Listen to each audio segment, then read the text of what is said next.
Welcome to Make It Your Business, the podcast. Get the advice you need to grow your business by getting guidance from industry experts and interviews with successful small business owners. Don't forget to rate, review, and subscribe. Good afternoon. So, Yes. today we're going to be talking about one of my favourite subjects, so AI.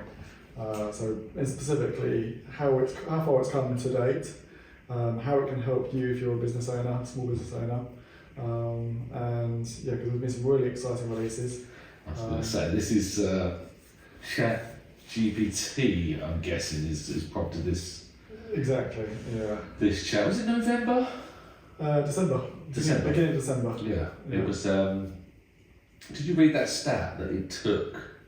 Was it 5 days to get to 1 million users? Yeah. So yeah, it's one of the quickest platforms to reach 1 million I users. think it is the quickest. Yeah. But substantially, I think it took Facebook like 2 years. Yeah, when you compare it to things like Instagram and like they took almost a month to get to 1 million users, which like obviously Instagram's That's a massive still platform, fast. but Still fast. yeah, this is unworldly. So, but yeah, no, the super exciting part of it is how powerful it is, and just what it can do. Yeah, so I had a play with it. I really want to get your take on usability more than anything. So I think what we need to explain is what is it to start with? Because I think everyone's talking about this AI. Mm-hmm. And if I speak to my friends or colleagues, family, they don't really know what that means. So have you got an explanation that will help people understand? Yeah, so this is usually a part where I bring up a definition, isn't it? But AI is a very generic term, obviously standing for artificial intelligence. But long and short of it, it's computers that have been devised to not think by themselves, but almost act as on their own basis, as they've been programmed. And in particular of ChatGPT, a remarkable bit of kit. But yeah, it's a purely text-based AI. Language modelling. Exactly. Yeah. But the thing about ChatGPT 3 is that it's so powerful. You can literally ask it anything, and it will. It's so much to the point. I think we've spoken about this before, but they had to restrict it very quickly because they were getting people like typing into ChatGPT like, oh, what are the vulnerabilities in all the banks in the world, and then like write a vulnerability that exploits this potential. Because anyone who's not heard of this should understand that you can ask this piece of software platform, I don't know what you call it, questions, and it will apply back very, very natural language. But it will also, so you could say, what is this, or write me a sales copy. But you can also say, write me software, can't you? Yeah. So apparently it speaks, lots of different languages, human languages, but also code languages as well. So you can ask it to code you a certain thing in a certain language, and then it will spit out the code as you requested. Like the thing I've learned is that you have to be very specific with it if you want a very particular answer. If you just, it's very good at sort of guessing what you want, but if you want something, Can you give me an example? Because I'm not quite sure I understand. Yeah, so to try and think, so like if you ask it to generate an email, for example, and you want maybe you want a cold email to go to some clients, let them know you've got a new offer. And if you just said like create a cold email to let people know that I've got this new product, then it will spit it out, but it will make certain assumptions about your business, and obviously it's only knows what you tell it. So you've got to sort of be very literal and say, so you can say it in human terms. You don't have to lay it out in sort of robotic sense. So you can sort of say, rewrite that but in a friendlier tone. Yeah, but like to get the best out of it, you have to be, so if you're wanting a cold email to go out to your clients, then what you tend to do is sort of like, act as if you're automatic door company or whatever you are, write an email to, talk about this new product and then give it a few features and benefits of the product so that it knows what it can talk about. And then, maybe put into it, say like, give the customer some benefits of why they might use this new product. And then when it then generates the email, it's got a bit of directive instead of it taking its own lead, and it makes it a lot easier to get decent results from it that you can actually use. So people are starting to talk now, is this going to take people's jobs? I think that's where my head was. I didn't know this question was going to come up, and long and short of it, yes. I think it will.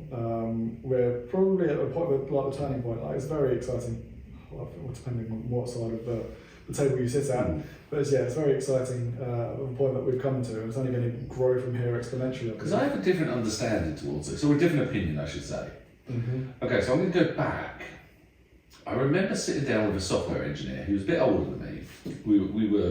We'd done like an all-night session, so it was like 3-4 o'clock in the morning, and we were talking about the fact that obviously smartphones, emails, and I sort of said, well, how did it work in the 70s and the 80s?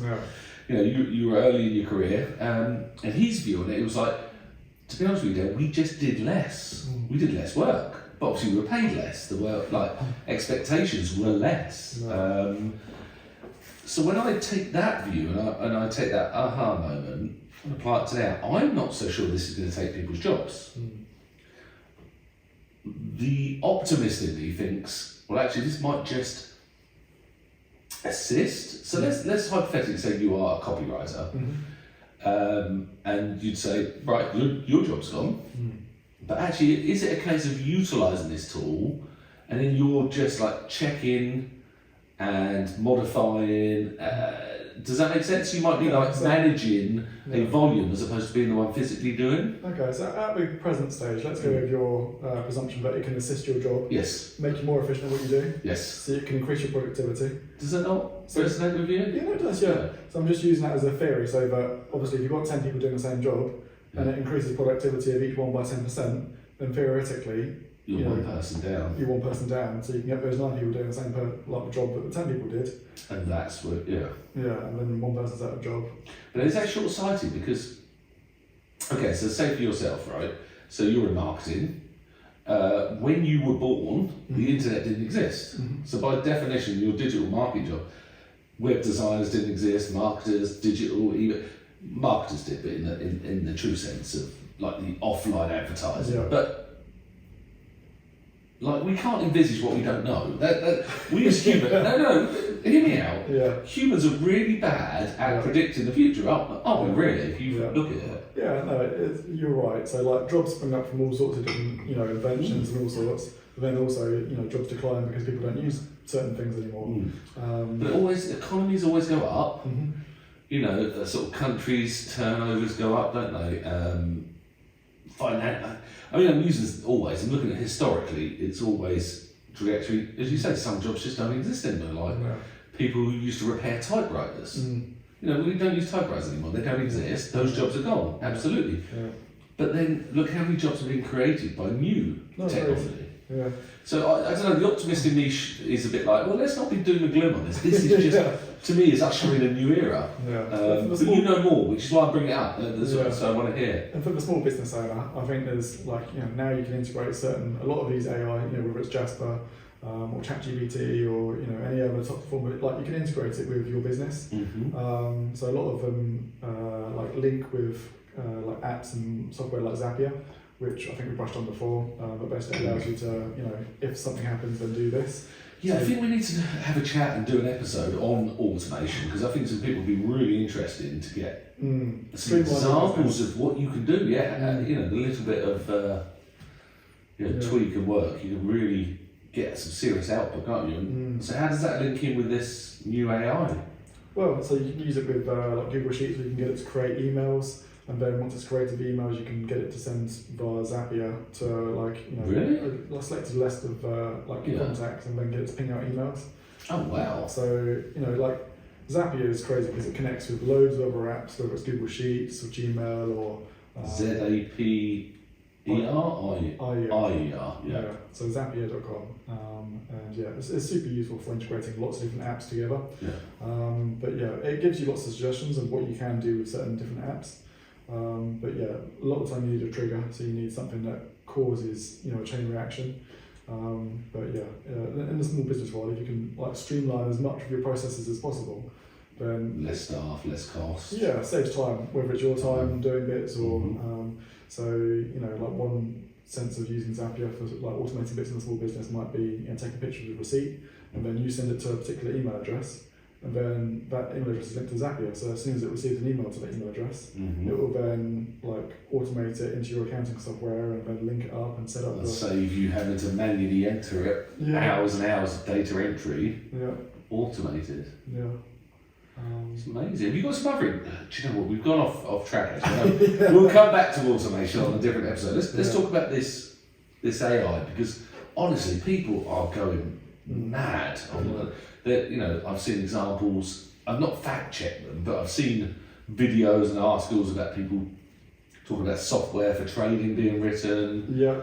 Whole businesses being created. Business models. Yeah. You can. It's ridiculous. You can ask it for generate a business plan or business ideas for whatever you got, and then it'll go through and create line by line a whole business plan for what you're after. We've been obviously looking at how we can incorporate it into our business, and with DME being a Google partner, we keep a very close eye and work with Google to look at how we can incorporate different things into what we do. But yeah, with the AI, Google have obviously sort of given different announcements, and they've got potential AI detectors. So if you're using AI to generate content for websites, you do have to be careful there. Yes. Yeah. Because I assume there's like a big black mark.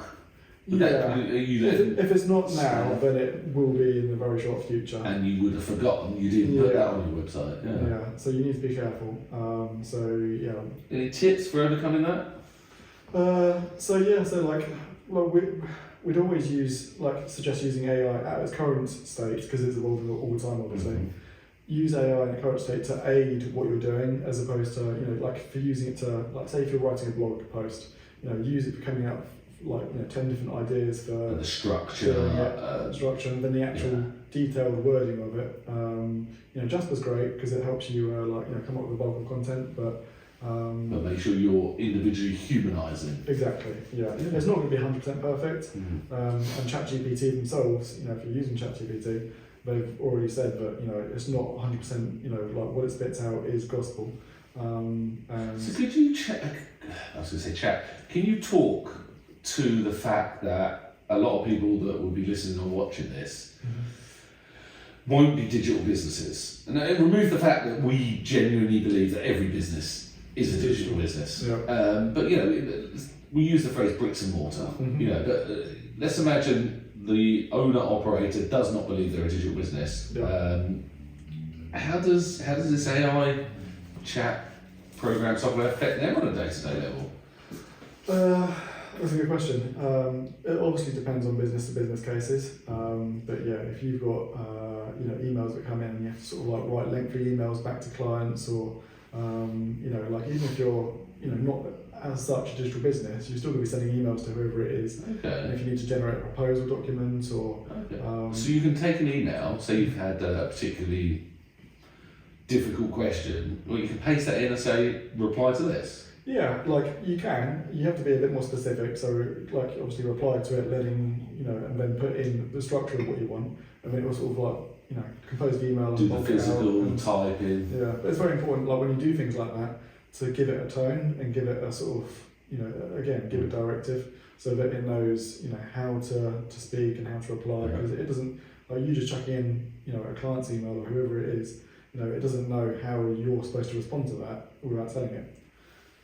Oh, I see. So because it's quite linear, you have to say, right, in a professional tone, or what might be quite funny is reply to this client in a sarcastic. Depends what client it is, I suppose. But no, it is good because anything you type in, type it as human as you want. As if you're talking to a friend, and not if I was asking you to do something. That's when you can sort of take it to the next level, because you can dictate to it, and obviously just tell it what you want. It dictates it, and then you just press enter, and then it just creates it for you. So that's really cool. Well, as I say, the digital side, I can see the benefits, and I can see where jobs are changing. As we said, we agree that all businesses are digital businesses and should be advertising, should be on social medias, connecting, and I can see where that is. Are people excited about this particular platform, or is it where it's going to go. Like, There's both really. does that make sense? Is that Yeah. even a question? Yeah, I think because it's blown up so big, since December, Mm. and it's been such a big thing. People have got it's generated attention, and because of that, it's like gaining traction, and we've already started work on the next version of the ChatGPT 4. But then also because this one's got so much interest, there's other companies thinking like, oh, let's catch up. Mm. Google have got their own AI that's coming on board as well, which is now ChatGPT 3's come out. Mm-hmm. It's getting so much attention. Like they're thinking we should Fast jump on the forward in that bandwagon. progress. Yeah. Because they've been working on this stuff for years. Mm. I remember listening to an AI generated phone conversation of a booking a restaurant. Have you seen that one? Yeah. Google released it as a as a feature on the beta phone. I think that test. does exist. Mm. I think it's only in America at the moment. But again, it's super cool the way, and it's only going to be exponential from here Yeah, on. because you type in, don't you, and then the computer rings the restaurant and books on your behalf. Is that right? Yeah, so if they don't have a physical booking system, Yes. on the website, then you can tell it what slot you want, and then the AI will phone up the restaurant, That's say cool. that I'm looking for a client, just wants to check if there's availability for such and such day. Yes. So it's. Yeah, it's really cool. But no, I think definitely we need to do another episode on AI, and then also come up with a list of our sort of maybe our 5 top AI bits of software, and then how to use and how you can implement Yeah, them in it's your a good business. idea. I love it. Yeah. When we've got a bit more time, Yeah. actually go. So for those that are seriously interested in this, get a bit more in detail. Exactly. It'd be awesome. Cool. Ah, great. Right. Clients don't stop.